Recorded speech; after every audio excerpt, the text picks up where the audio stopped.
Palinsky, how you pronounce it? Paliukaitis. What's going on, guys? It's Matt Marinoff, Real Estate Recovery Group. My guest today is Ryan Paliukaitis. How do you spell it?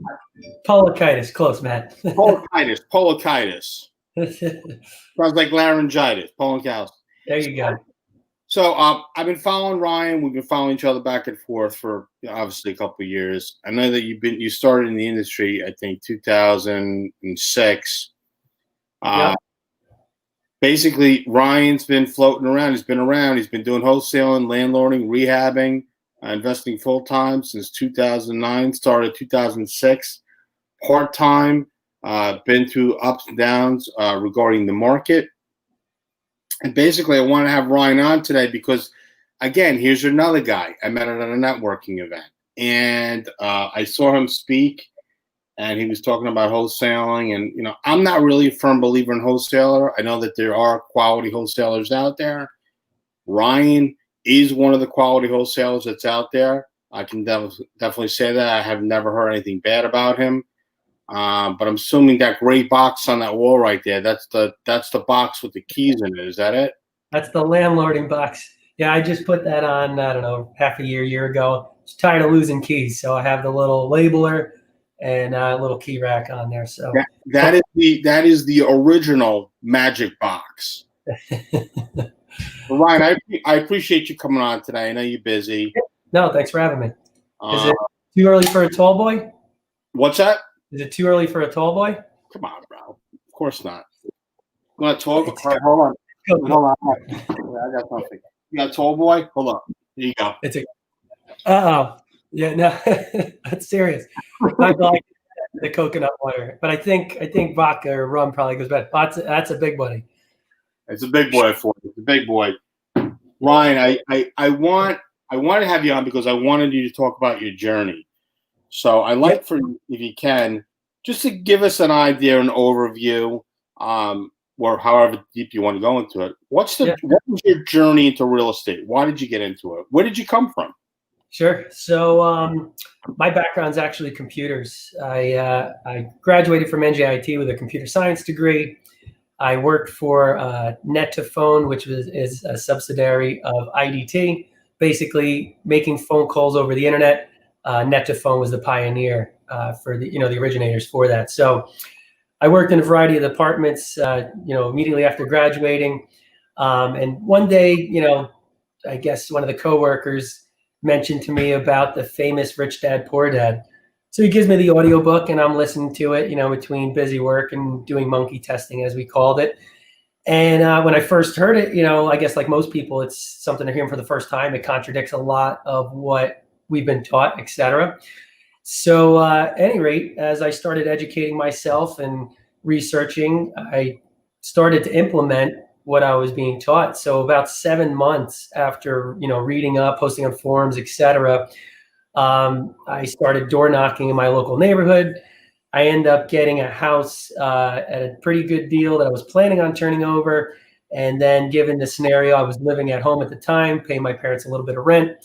The idea was, hey, listen, you could live in a nice area, get a couple roommates. You'll basically be paying what you're paying to live here, but you'll have your own house. So at 26, that was a nice thing. I had the mind of I was going to flip it. Then I said, okay, we'll kind of go in this other area. So I was still working at my full-time job. I was, rehabbing a little bit. To be honest with you, when I tell you I knew nothing, when I was getting the tour of the house, she showed me the furnace, the boy. I didn't know what I was looking at. That's how little. So for anyone who's watching this that's starting off, that's as bare as you can get. So at any rate, learning, we hired some people. My father was kind of taking the bull by the horns, and ended up moving in there. Had some roommates during that time period for about three-ish years. I was still doing the full-time job, and life happened. I really didn't dive too much more into the real estate, but then that itch, that entrepreneurship blood, as I call it, constant nagging, and as much as I enjoyed what I was doing, it just wasn't my calling, and I knew that real estate was the path. So long story short, in 2009, there were some layoffs going on, and I actually went above my boss. I went to the boss's boss and kind of had a conversation about the layoffs going on. And at the end of the day, I ended up getting a package and, severance package. So while the 5 months that I was technically making more money because you could collect unemployment and severance. I took that as an opportunity to try to build my business. I felt I was given this opportunity to pursue my dreams. I didn't want to just, like most people would think, hey, I could kick back, sit on the beach, drink margaritas, and I'm making more money. I hit it hard. I actually first started with more of the, for those of you familiar with Podio, given I have a computer background, I was actually had a system, developed way back in the day that I was going to market. And anyway, that was a short-lived project. Quickly turned around back to the real estate game, and been doing it full time since 2009. It's quite a story there, young fella. So you've been active, to say the least. I got a couple of questions that I want to ask you. Go ahead. What were we going to say? Yeah, no. So, I mean, when I first did that, I delved in when it was, still a decent market, but it was starting to turn and short sales were becoming the big thing. And it seemed that every time that I was learning the new way or learning the short sales, there was some kind of regulation or something that was changed. There was a restriction on how long you can hold it, or how little you could hold the property before you resell it, because the banks felt they were getting gypped if you did a quick turnaround. So I was playing like catch up, for that for a while. So for the first year, I was in short sales, but I didn't land anything, no income, no nothing, minus the severance for a full year until I landed my first deal. And so besides the house that I, bought in 2006, to me, that was like the proof, like, okay, it wasn't just a one-off scenario. It's not just a pie in the sky. Like, I know that I just have to find the right way to make this happen. But I know it's doable, and I know that I'm not going to quit. So my biggest challenge at that time was trying to find the right education, to, like, I was willing to work for free to just kind of learn the trade. So, I wish I would have known that. I would have had you come work with me. Yeah. Well, GS RIA was the first RIA that I was a member of. So there was actually a gentleman, when I did do a post, that we had a nice relationship, where he saw that I was a go-getter. I'm sitting there printing out sheets and knocking on doors of pre-foreclosures every single day throughout Morris County. And, right. He saw that, and he says, look, I'll bring you on board. We'll go through the documents together. So that was a good intro, because I had somebody that was actively doing it. And as you know, short sales are convoluted. They're very complicated. So I had that, which was definitely a big plus. And then to go ahead and add some additional, Nathan Jurwitz, the short sale riches kid, his course today was one of the best real estate courses, just because this is exactly step by step what you do. Mm-hmm. And it wasn't like theoretical or whatever. It was just literally like screenshots, and I just took that and replicated it. And that, I owe that course probably the reason for getting me moving forward in the business and becoming, if you will, successful in that sector. Let me ask you a question. People often say the word guru. Sure. Do you consider yourself a guru in the industry? No, not at all. I mean, I consider myself a never-ending student, if you will. I have more knowledge than some. It's an interesting thing, because I'll see some guys that are putting out information on Facebook, etc., and I commend them for doing so. I think that's great. Hey, when you have information, share it with the world. The problem is that unfortunately some of that information is not so good, and when you have like a somewhat of a following, and people are taking what you're saying, you're spreading bad information. So that's my issue with that. I commend them. Hey, that's great. But when I hear some of the stuff and I'm going, oh my God, that's wrong. Like, and people are like, yeah, that's great advice. Awesome. Whatever. I'm like, oh boy, that's not good. Especially people looking to start out, we have a responsibility, to educate people properly. Yeah. So the reason why I say that is because the last 2-3 days, we had, between Leah, my assistant, and myself, have somebody reach out. You want to talk about short sales gone wild? Yeah. Sure. This short sale is ridiculous. The file was brought to my company to work. We turned it away. And we turned it away because it had the aroma of fraud. Oof. and they were trying to negotiate on our fee Oh, to do the deal. yeah, And they got the big, heave ho, whatever. Good luck, wish you the best. Uh, sure. and this guy took it upon himself. He says he's a short sale, person as well. Sure. And so we got the phone call about 3 days ago. Something didn't smell right.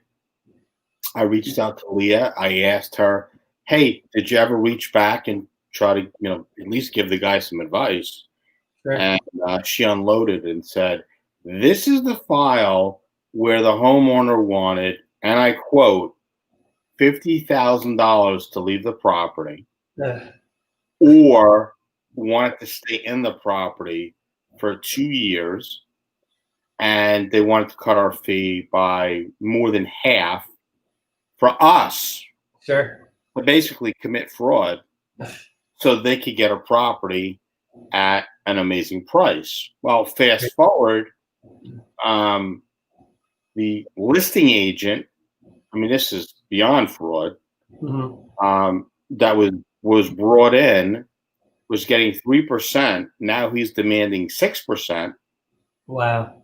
And in the documentation now, it shows that the listing agent is also a member of the LLC purchasing the property. I mean, There's.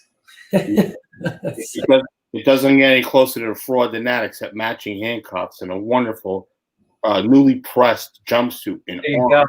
Yeah, it's amazing. I mean, it boggles my mind that people go to that extent to try to, do illegal activities. It doesn't make sense to me. Actually, it's interesting, funny story as well. When I was first starting out, diving into the short sales game, I remember I was over in Jefferson. I was meeting with the homeowner, and the long and short of it is that he basically wanted to structure it. He says, "Oh, I have somebody, a friend, family member that's a partner of mine, but not on paper. He's going to buy the house, and I'll give you your commission." And I was like, number one, I'm not working on commission because I'm not the agent. I'm going to buy the house, and I said, but that aside, I said, to me to go ahead and commit this fraud, because in essence it's fraud. He's saying, hey, it is a partner or a family member of mine, but it's just not on paper, it's not traceable. I'm like, that's the last thing I need.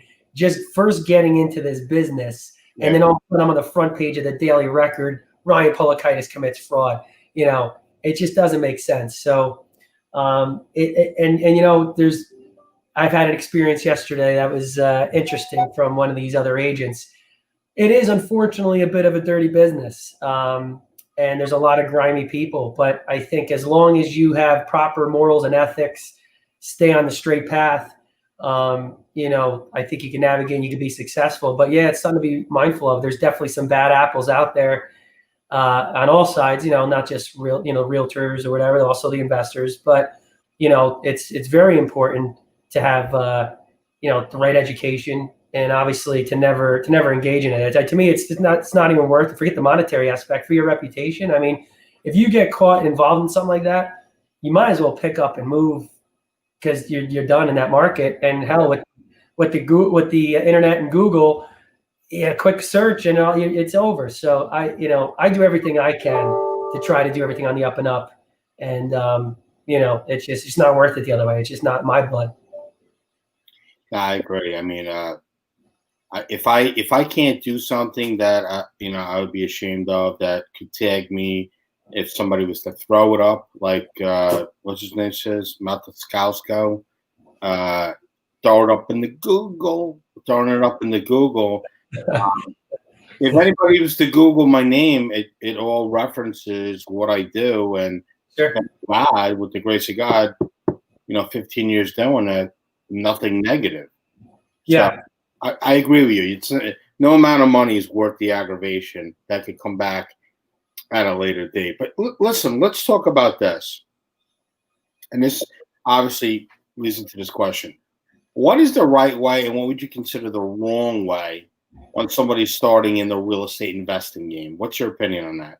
Right. So, I mean, it's no secret that the past couple of years, thanks to HGTV and all that, and the marketing, that the real estate has been, a big focus for people, and the gurus or the people that sell the info marketing, they all tout the hey, you can get started in the real estate business with little and no money, which is true, and there's a very small barrier of entry, if you will. I mean, in essence, somebody could just start immediately, even bird dogging within a couple minutes, and they're quote unquote in the game.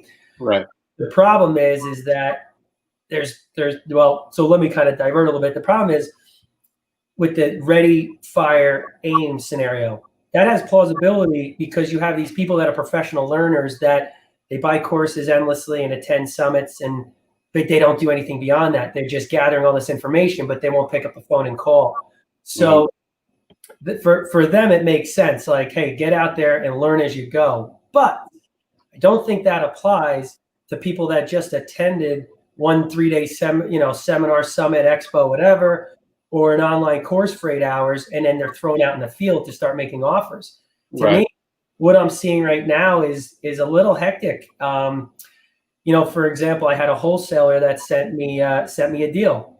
So just like anyone, just you Google the address, what usually pops up first, Zillow. So I happen to click on it. So I look at it and I see, like about a year ago, maybe a little less, property was listed, and it was for, I think, $30,000 or $40,000, maybe even $50,000 less. Right? Listed on the market, open MLS. We all know MLS gets hundreds of thousands of millions of views from agents, brokers, buyers. It syncs with Zillow, Trulia. It's no secret when a property comes on the market and it's marketed. So here you have access from millions of people, will say, hundreds of thousands of people. This house didn't sell at that price point.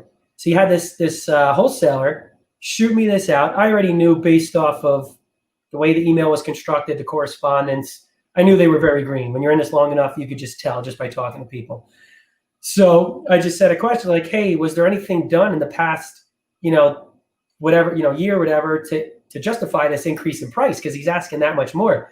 And he said, no. And I said, hey, do you want some helpful advice? Because he goes, so the long and short, he was marketing this property that his friend wholesaler, probably another new guy, had. So right off the bat, that's an issue.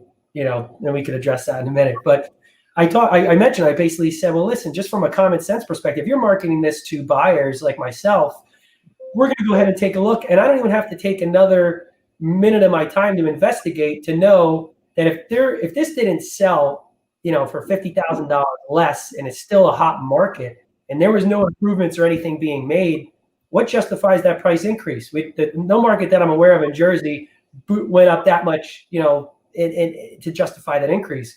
So at the end of the day, the way not to start out is to just take, one of these courses, seminar, whatever, and just start either making offers to sellers blindly and then just marketing it, or just throwing on an random fee and just hoping it's going to stick. If that's your business of just kind of marketing the property, I would suggest go get your real estate license. Go ahead and have conversations with the seller, pitch them a listing, and go that route. Go ahead and market properties that you don't have any equitable interest in, or you're not a principal to the party, or you're not like a JV member, an LLC member. To just go ahead and market that, which we all know it's been done in the past, but I'm seeing it that it's probably almost at an all-time high, from these crazy things that are going on. So that's what I would say the wrong way to start off if some of your listeners are new, looking to get in the real estate game. Now, that transitions to obviously what's the right way to start off. First and foremost, there's so much information out there on the web, YouTube, channels like this. I mean, you pretty much have too much information. So your challenge would be, okay, pick a path that you want to go down and start educating yourself from, YouTube, people that are trusted, people have good reviews that you could clearly see have experience, and start educating yourself, learning, watching what they're doing, etc. And then the part two would be, either get a mentorship or find a way that you can either shadow that, person or professional, or find a way in which you can partner with them. I could tell you all day, I'd have no problem if someone was a hustler and they just wanted to shadow and see what's going on. I mean, at the end of the day, if you have a serious operation and you're somewhat successful, just being a fly on the wall from somebody who's new, it would be huge. So I would find a way so that, you could provide value to, whoever that is, and in turn you'll learn the right way of doing it. So I wouldn't recommend people just going out there and just blindly tying up houses, and it's kind of like the wild west. And the problem is that it's bad for the industry, and it gives us a bad name. So that's why we were talking earlier. I think it's almost a responsibility on our end as professionals in the business that we do educate everyone properly. I've always kind of stayed away from the info space, saying, okay, when I get to a certain point, then I'll do that. But I said, you know what? Maybe that's the wrong approach. There may be people out there that are looking at me and saying, hey, what Ryan has, that's all I want. Or hey, I view that as accessible, or at least that's a stepping stone. In which case I feel like, okay, at least I have enough knowledge that I could share to get you to my point. I'm not saying I have all the answers. I'm not saying I'm making claims to get you here, but I have proof that we can get you where I'm at, where I'm at. And I feel, hey, you know what, if I could share that information and people are better educated, in turn, that's better deals that they will bring me. That wholesaler may have, known, hey, if he had better education, that no, this is not a deal. Let me go ahead and have a conversation with the seller, get it at the proper price. And then not only that, he probably would be educated enough to present it in such a fashion where I'm going to say, okay, this guy did his due diligence. He's presenting it to me and he's done his homework. Okay, great. He's serious. But I mean, you could agree. I get it. The pitching of the real estate will give you, riches and this and that and a lifestyle, which it most certainly can do. The problem is a lot of new people think that they're just going to buy this course and then they could click a button and boom, no, that's not how this works. You got to put in the work, and you have to do your due diligence. And from somebody that's just going to click a button and shoot it over to me, you're wasting my time. You're not really doing what it takes and what's required.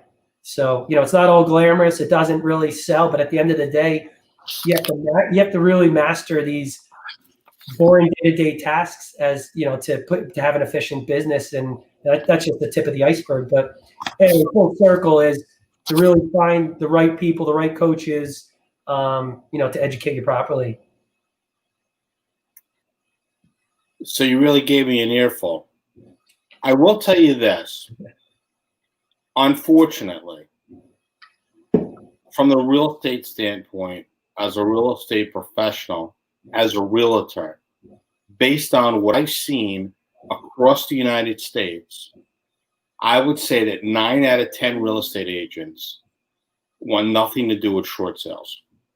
Mm-hmm. I also would say, from the distressed real estate side of it, I would say maybe there's 30% of the real estate agents that want to go after it. Mm-hmm. 7 out of 10, no. 1 out of 10 really don't understand how a short sale aspect works. What upsets me on the real estate side as a real estate professional, and I could say this because I'm friends with a lot of real estate agents, and my wife is a real estate agent, and we're actually going through an issue right now. It scares me because I feel like the barrier of entry for people to become real estate agents is so low. And although the test is something that people could take multiple times to actually get their real estate license, and then they can go out there and then they can all of a sudden provide whatever they feel as far as a level of service.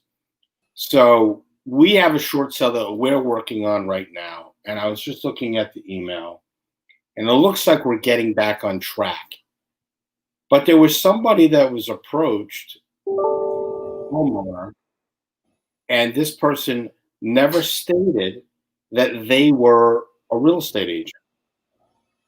We moved forward with the authorization, and they may or may not have altered documentation to believe that they were the actual listing agent of the property.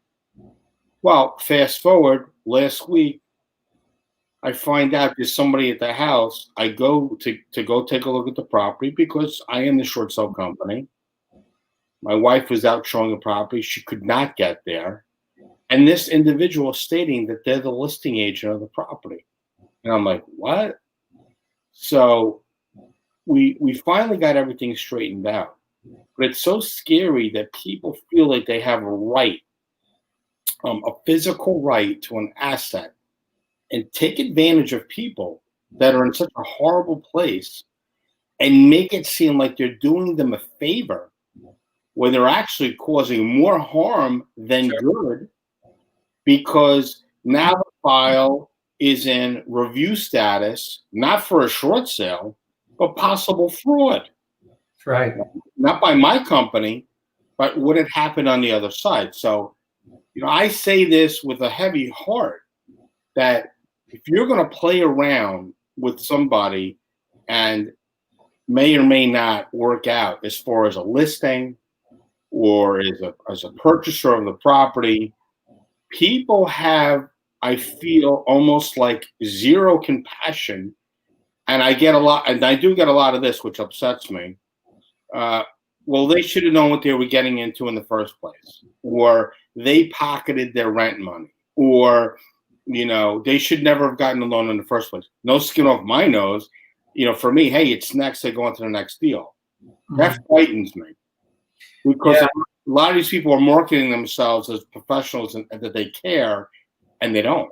Go ahead, what were you going to say? Yeah, no, you're right. I mean, and I guess that varies per agency, because, you'll see some agents that are pretty dialed in, newbies, whatever training's going on is pretty solid. Then you see others that, they went through the classes or whatever it may be, but there's some disconnect from when they graduated to actually performing in the real world. Granted, they have continuing education, which helps to keep agents up to date, and educated on things that have changed and whatever it may be. But I think that, there's definitely an issue with some of the way that these new agents are being trained. And I'm with you. It's definitely a low level, barrier of entry. And if you think that's bad, the wholesaling or the real estate, or actually forget wholesale, whether it's wholesaling, any parts of the investing is even lower. So, that's why I'm saying I haven't seen things this bad. I mean, it's for that reason. Anyone could just jump right in and say they're an investor and just start putting contracts out and then blasting them out, Yeah, no doubt. So look, I mean, other than that, are you doing deals outside of New Jersey, or are you just focusing only in New Jersey right now? Yeah. So when I first, at my height, we'll say, when I was doing most volume, I was doing all of Jersey, Miami, Philly, and I think I branched out to Colorado, but I didn't end up doing any deals there. But did some in Miami with Alex Pardo, friend / partner of mine, real nice guy. So we had, good relationship there. Philly, I did a few with another gentleman. Haven't been too active there in a while. And then when I entered into the landlording aspect, because what I did was, after doing, wholesaling in the beginning, I became an accidental landlord, which we could probably do a whole show on that. But I also decided, hey, instead of, being the silent partner with these rehabs, let me learn a little bit more about it. So there's a couple changes in my business. I consolidated back to my hometown, Morris County, saying, hey, it's easier for me to manage, it's closer to home. Let me rebuild the structure from the ground on up. So literally was in the field for the past 3-ish years, even doing a little bit of the work myself, which we know is not the best thing, but it is what it is. So learned a ton, but I lost my train of thought. That's what you get for 2 hours of sleep. But so sorry, where was I going with that? I drew a blank. I did. What was the original question? Basically staying, or keeping, or being in your market space, not traveling. So I consolidated. I've been, doing the landlord. So, doing the rehabbing. So we're doing that for a while, but now, it's not the best use of my time. I'm not interested in swinging a hammer, et cetera. The past few months, especially with COVID right now, I've been focusing on my business hey, I've been doing, my background is computers and putting in systems and procedures, et cetera. And I got in a bad habit of doing a lot of the stuff myself. So I made a pact with myself when I was doing a task that I've been doing for the past however many years, and always saying to myself, hey, this is the last time. Well, the last time was 10 times ago. I was like, enough is enough. Okay, I'm doing it, but I'm recording the task. Boom. Now we have that, McDonald's strategy. We have the recorded video for that, so that my assistant or whoever is brought on board next will have, that module created so that I don't have to continue to, number one, train them. They can just go ahead. We have the database, and two is that takes off a task off my plate that I now can offshoot to the right person. So that's been a lot of the focus lately. Guys, my guest is Ryan today, and he runs a company called Real Estate Solution Providers. He's based in New Jersey. He's giving his cell. You can text or you could call him. Don't call him after 10 o'clock at night. We don't have any rumblings in the house between the wife questioning things and looking up the baby. And you can reach him direct at 973-699-3804. Again, Ryan's cell number is 973-699-3804. The company name is Real Estate Solution Providers. Now, you don't have to call and say that you saw him on my show. You can if you want. I don't benefit from it. Guys, the concept of the 12 o'clock show is to provide content and education for people that are out there. And I'm picking people that I see as leaders that want to come on and they want to basically open up doors to people that may or may not be in the industry for a long period of time. Maybe they want to turn the corner. Maybe they want to go from a wholesaler, and maybe they want to go into rehabbing. Maybe they're a real estate agent that wants to get out of real estate and they want to go into rehabbing full time. So Ryan's information is going to keep popping up, as we speak. I have a couple more questions. Sure. One question that I know that we had talked about before, and I guess people are questioning this: where are the deals? Where people are actually out there saying that there are no projects. Do you agree with that? So I don't agree that there's no projects. I do agree that there's a lot less inventory than typical. It is a very crazy market. From what I've seen on my friends that are local investors posting on Facebook, one of the videos from actually Mariano's daughter I saw, she said she gave a story of a property they put an offer in, $30,000 above ask, and the buyer still did not, get the win the bid on that one. Wow. I believe it or not, there was a house I was looking down in central South Jersey. It didn't really work for me, but I put it on as a listing agent. Had a good conversation with the seller. She had it listed in 2017, was a little hesitant, and I said, "Listen, based off of what I'm seeing, we went over all the data and what's available, what's sold, etc." And we're getting a bid war. It's only been on the market for 2 days. The agents that are called, I spoke to one of the guys. He goes, "We literally cannot find anything." He goes, "We're getting outbid on everything that's out there."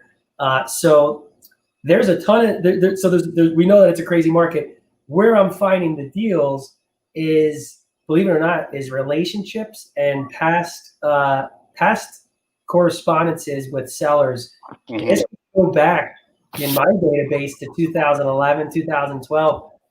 No joke. There's some properties that we've spoken 6, 7, 8 years ago that we're talking to sellers, and I could say that the direct mail, the Facebook, the marketing, all that. While it still does work, I'm seeing in my direct mail that the response rate are the lowest they've ever been. With that being said, I like the mindset of to do multiple channels, but whatever it is, just do it consistently.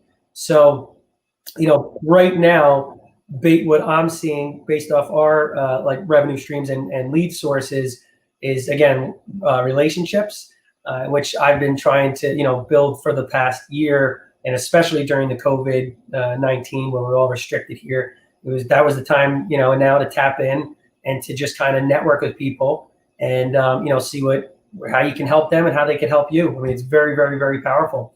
And, just kind of getting the word out that, you are a house buyer. So I try to do that as well, so that when people think, hey, house for sale in Morris County, New Jersey, hopefully you think of Ryan.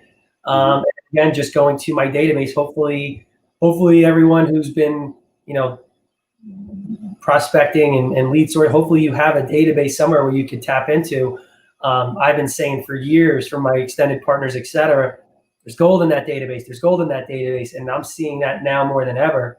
I had my assistants go through, check every lead in there in this area. If they're still the owner, give them a call, see if they're interested in selling. I don't care if it's been 4, 5, 6+ years. And as a matter of fact, the one listing, believe it or not, was from in probably 2015-ish, 2014-ish. So that's where I would say is probably your best bet for lead source. Now, I know we addressed earlier people who were just starting off. I think a great revenue or a great lead source is driving for dollars. I even do that till this day. It's just natural. It's just part of my habit that, okay, let's take a different route. Okay, this house has overgrown grass, or it has, Christmas lights up in July, or during the winter, there's tons of, there's a snow that's not being plowed with a ton of papers piled up on top. That's a great avenue. And actually, not to divert too much, that's a great avenue for somebody if they wanted to get started. And let's say they don't want to wait on the sidelines. Maybe they don't have a mentor lined up or whatever, but they want to take some kind of action. Hey, why not go ahead and be a bird dog? Now, when you say bird dog, before everyone jumps and says that's illegal, if you're going to go ahead and tell somebody, hey, I'll pay you for this lead at closing if it closes, that's where the problem comes into play, because it looks like they're getting paid commission. However, you could pay per lead. So I'd be happy to pay $5 per lead if for a vacant house in my area that I know is a good deal all day long. So that could be an avenue for somebody to get, a little petty cash, we'll say, on the side for each lead, but more so that they could start learning the business without, having, in my opinion, a real negative effect by just blasting out, giving false hopes to the homeowners and blasting out the contract as if they're an agent, et cetera. Sounds like a very long, interesting journey for yourself, working with other individuals, obviously, that are in this industry that we're in. And unfortunate, I think people with COVID right now are a little bit lost, and I think that they're looking for a direction to try to find themselves. Yeah, I could say I agree. And when this first hit, I'll be honest. I mean, I was a bit in shock. No, you don't read about this in the real estate books. You read about like how to handle certain types of markets. Buy when it's low, sell high, et cetera. But you never come across, as far as my knowledge, the real estate market came to a halt, like all markets, overnight. So yeah, everyone was a bit, or a lot concerned. What's going to go on? How is this going to affect everyone? This is historical, et cetera. So for the first week or two, I didn't want to make any rash decisions. I really was just observing. But also during that time period, I didn't want to, lose out on that time. So I said, now's the time to make adjustments. How could I systemize my business better? How can I set myself up virtually? Because, hey, who knows how long it's going to go on for? At that time, we weren't leaving the house, et cetera. How can I still conduct business, or better yet, scale my business with these new restrictions in place?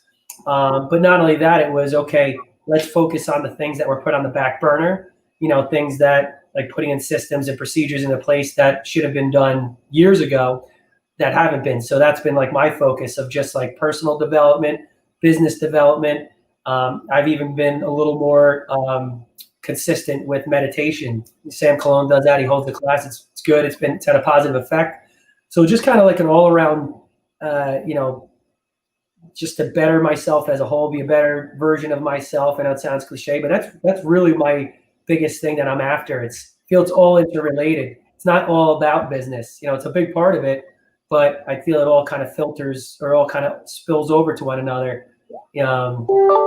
So, that's another long-winded question or answer for you. No, it's okay. Listen, I love this. This is what the 12 o'clock show is about. It's about, offering content and information. These shows are actually going to be broken up, and they're going to actually be put into podcasts, believe it or not. Okay. So we're working on that now. Cool. You'll send the royalty to my email there? What's that? You'll send the royalties to my email? Probably not. What's your thought on real estate investors actually getting their real estate license?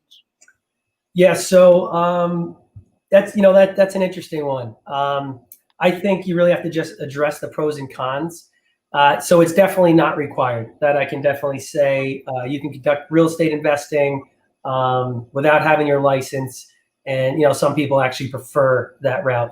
Now, on the flip side, I feel like it has also some benefits. So I'll address the cons first. The cons that some people mention is that they have to disclose they're an agent. I don't see that as a con. It's very easy to just say, hey, I'm a real estate investor, and I'm also a licensed agent in the state of New Jersey. I have yet to see that negatively impact me. Furthermore, you add in the contract, the disclosure. Again, I haven't seen any negative impact on that. However, some people may disagree, or they don't want to disclose or have to be forced to do that. So with that said, the only other, I guess, con that I could think of would be that because you're a licensed agent, you're going to be held to a higher standard. So if, God forbid, there's any litigation involved, I had a subject to deal go south back in 2014-ish.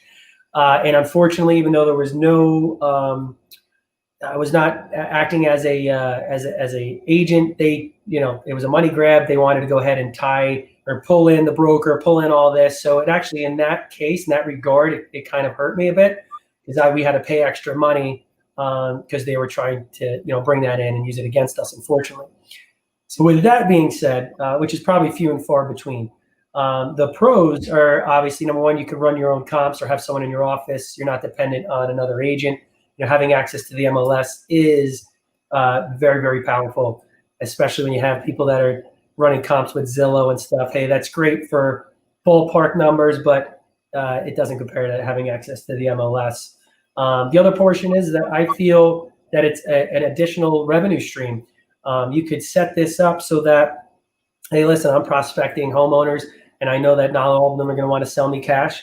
And I know from those that don't want to sell cash, a terms offer may not work for a subset of them. And so ultimately, I like that as a third option that I could offer them. Hey, listen, I understand the cash offer doesn't work. I understand the terms offer doesn't work. Hey, here's another avenue in which we could also help you out. So it makes me, the company able to provide them more services, a better, multiple solutions for their issues, but also a potential revenue stream where, you can take that as far as you want. You can build out a part of your business where you take on the listings, or you can just refer them out. And a lot of times I do refer them out, and hey, that can help pay for overhead, lead generation, et cetera. So in my regard, I think that it's been helpful. I started off actually, I think in 2004, 2005, going for my real estate license. It was later on that I came across investing. So I already had it. I spent the time. I did a lot of this, passed the test, et cetera. So why not keep it and utilize it to its max? So for those starting off, it's definitely not required, and I wouldn't let it hold you up from taking action. On the flip side, if you do go that route, you are going to, through the classes and stuff, you're going to learn a good amount of information. You'll learn the agent aspect of things.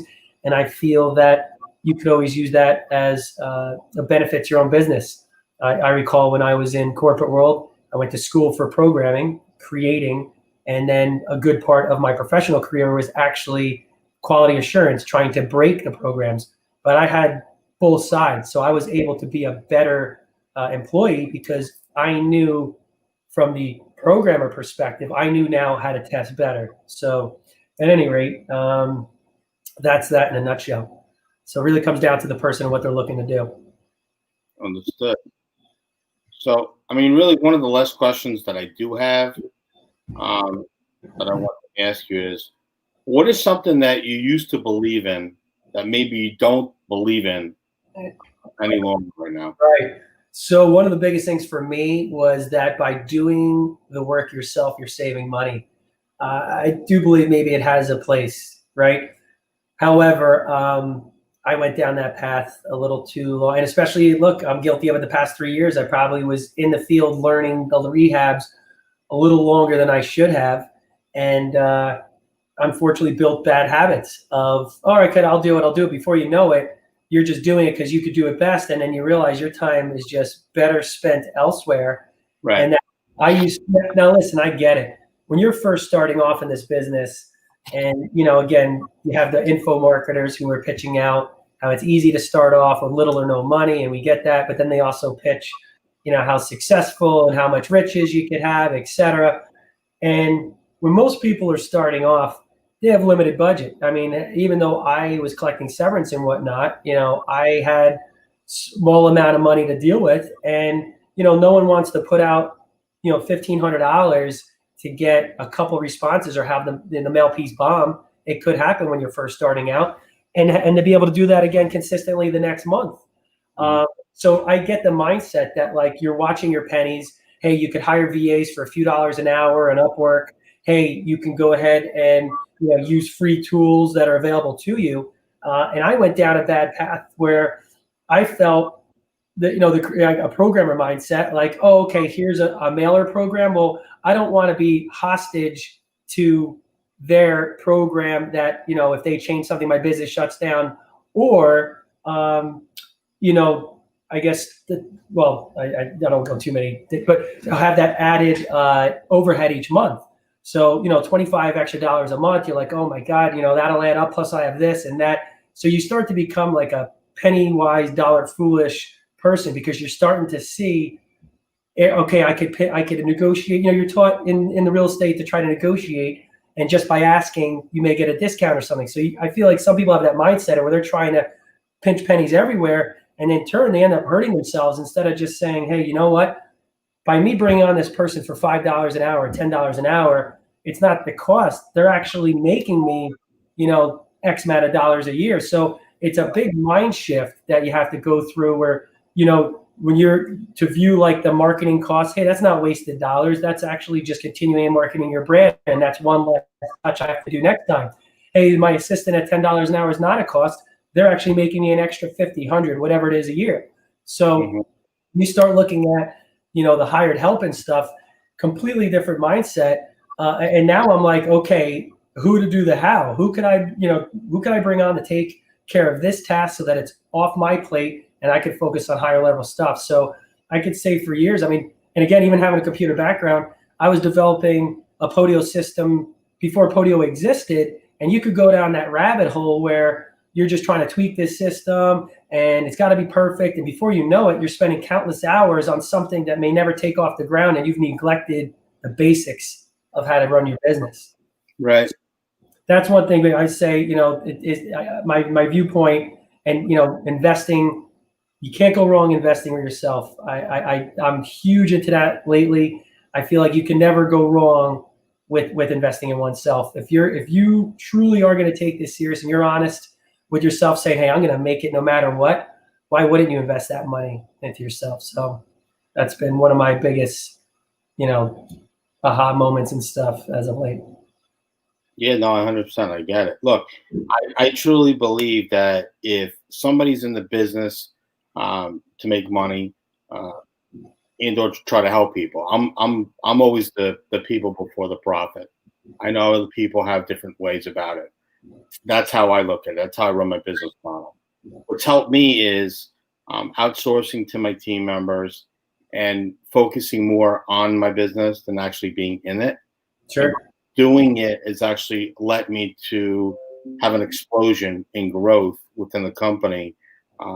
We did a soft launch 5 years ago, but I would say probably like the last 2 years or so, we're really pushing more of the the national aspect of it, because quite honestly, nobody wants to work. No. Everybody wants to either try to outsource, or they're relying on other real estate agents to actually do the work for them. Oh, you can't. Oh, we're not at a return review yet? Okay. So Mr. Listing Agent, Mr. and Mrs. Listing Agent, I know I'm the buyer's agent, but can you do me a favor? These are the people I need you to call. Are you giving up your real estate commission? Are you giving away an additional 25%? What is it? So I think that people have almost, and I could be wrong, but in talking to people, real estate agents have huge chip on their shoulders where they think that they're almost at a God level, and they think that, they can't be replaced. The truth of the matter is that we've actually gotten real estate agents and attorneys, even title companies, thrown off files that we ended up either working with from the beginning, or down the road, we made it clear that if one or more parties is not going to work with us to move forward in the right direction and give us resistance, knowing that we're under a time crunch working with the banks, goodbye. Mm-hmm. And it's funny because they're like, well, that's the buyer. That's the seller's choice. That's fine. You want the seller's phone number? Oh no, I have it. All right, we'll reach out to the seller because the seller and I just got off the phone and they basically want you gone. So, and then then people try to grovel back, but because they're like, oh my god, I'm losing my real estate commission, or this is going to look really bad to my broker because I got thrown off a transaction. And this isn't like, hey, look, Matt Marinoff's great, he's the best, he's blah blah blah. This is saying, hey guys, we understand the rules, regulations, and the guidelines. In my opinion, more than a lot of people that are out there, including attorneys, we are smoking people left and right because they're not being kept up on the latest and the greatest and what is actually going on in our own environment. And I think because of that, that's why we're going to stay leaders in the industry. In the beginning of the call, I asked you, do you consider yourself a guru?